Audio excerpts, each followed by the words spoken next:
आंध्र प्रदेश दलित लड़की यौन शोषण का मामला एक चेतावनी है पूरे समाज के लिए। तो आइए बेटियों को जागरूक करें, सुरक्षित करें, क्योंकि आंध्र प्रदेश से जो खबर आ रही है वो दिल को दहलाने वाली है।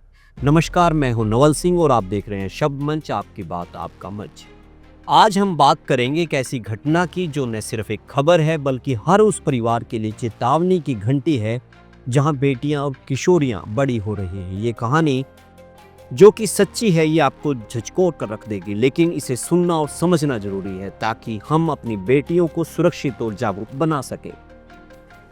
खबर आती है आंध्र प्रदेश से। आंध्र प्रदेश की घटना है 20 जून 2025 को, जो विभिन्न समाचार पत्रों में छपी हुई है। अभी हम जिसका जिक्र कर रहे हैं वो जनसत्ता में छपी हुई खबर है। इस खबर ने पूरे देश को हिलाकर रख दिया।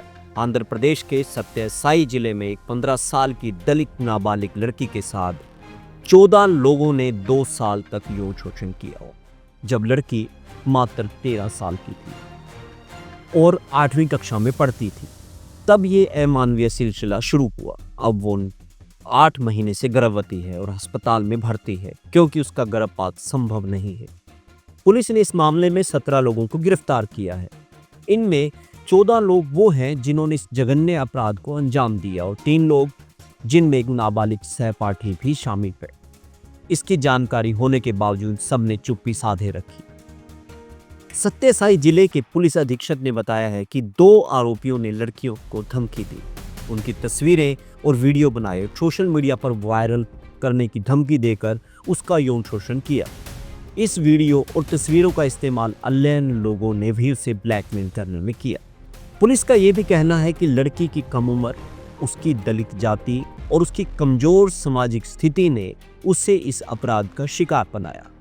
हैरानी की बात तो यह है कि न तो स्कूल के शिक्षकों ने उसकी अब्सेंट होने पर, अनुपस्थिति होने पर ध्यान दिया और न ही आशा कार्यकर्ता, जिसे आशा वर्कर कहा जाता है, या महिला पुलिस समयसेवकों ने उसकी सुध ली। तो क्या कहा जाए, ये सिस्टम की नाकामी है। ये मामला सिर्फ अपराधियों की क्रूरता को ही नहीं दर्शाता बल्कि हमारे सिस्टम की नाकामी को भी उजागर करता है। एक 10वीं कक्षा का छात्रा स्कूल छोड़ देती है और कोई सवाल नहीं उठता, न ही शिक्षक के द्वारा, न ही आशा कार्यकर्ता के द्वारा, न ही पुलिस समय सेवक के द्वारा। ये सवाल हम सब के लिए है। हमारा समाज अपनी बेटियों की सुरक्षा के लिए कितना जागरूक है, ये एक बड़ा सवाल है। किशोरियों को प्रेम के जाल में फंसाने के जो खतरे हैं वो इस वक्त सामने आ रहे हैं। ये कोई इकलौता मामला नहीं है।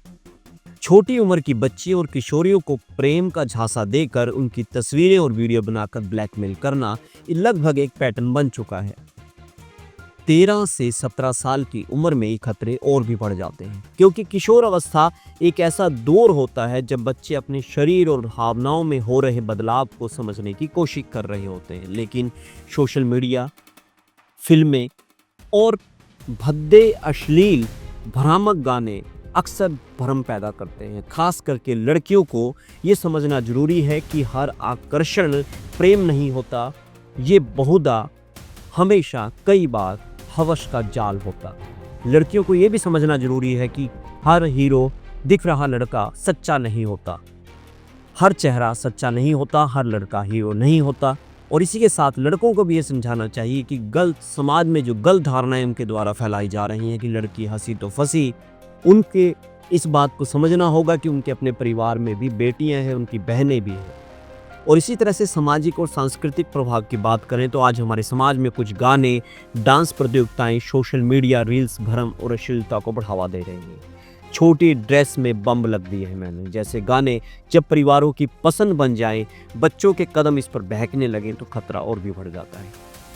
इसके साथ ही व्यापार, जी हाँ, Valentine day, chocolate day, rose day, ये सब बाजार का खेल है जो भावनाओं को पैसे और उपहार से जोड़ देता है। और छोटे बड़े शहरों में ये जो रूम वाले होटल है, जी हाँ, आप अपने आसपास नज़र दौड़ाएं, आपको होटल कम लिखा हुआ नजर आएगा, रूम्स ज़्यादा लिखा हुआ नजर आएगा। ये खतरे की घंटी है।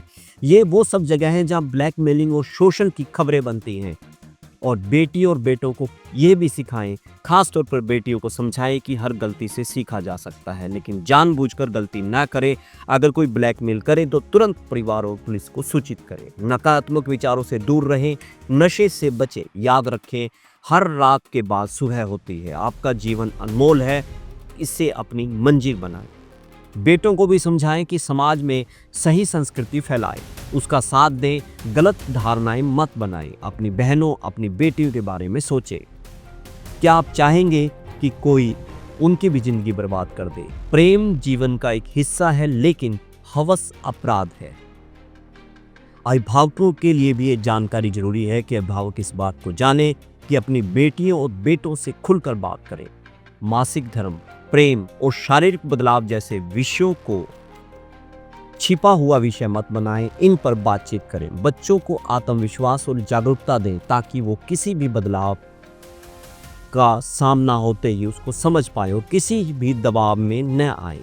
उनके दोस्तों, उनके सोशल मीडिया और उनके व्यवहार पर नजर रखें।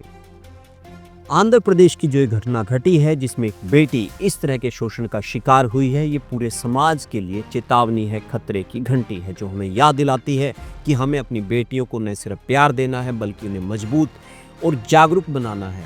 ये हमारी जिम्मेवारी है कि हम उन्हें सिखाएं कि जीवन अनमोल है और कोई भी मुश्किल उन्हें हरा नहीं सकती। बेटियां मजबूत होंगी तो समाज भी सुरक्षित होगा। और इसी के साथ जितना हम बेटियों को समझा रहे हैं उससे ज़्यादा ज़रूरी है बेटों पर लगाम लगाना और उन्हें समझाना और ये बताना कि आज तुम्हारे घर में कोई बहन है, कोई बेटी है और इसी तरह से कल वो भी किसी बेटी के बाप हो सकते हैं। और समाज को भी इस बात को पूरी तरह से समझना होगा कि समाज की सुरक्षा उसी बात में है कि हम अश्लील, अभद्र संस्कृति ना फैलाएं और टीवी शो और ऐसे गाने जो हमारी संस्कृति बिगाड़ रहे हैं उससे अपने आप को बचाएं। तो आप देख रहे थे शब्द मंच, आपकी बात आपका मंच। आपको ये एपिसोड कैसा लगा इसके बारे में बताएं और अच्छा लगा तो अपनी बेटियों को जरूर जागरूक करें और उनको भी ये दिखाएं।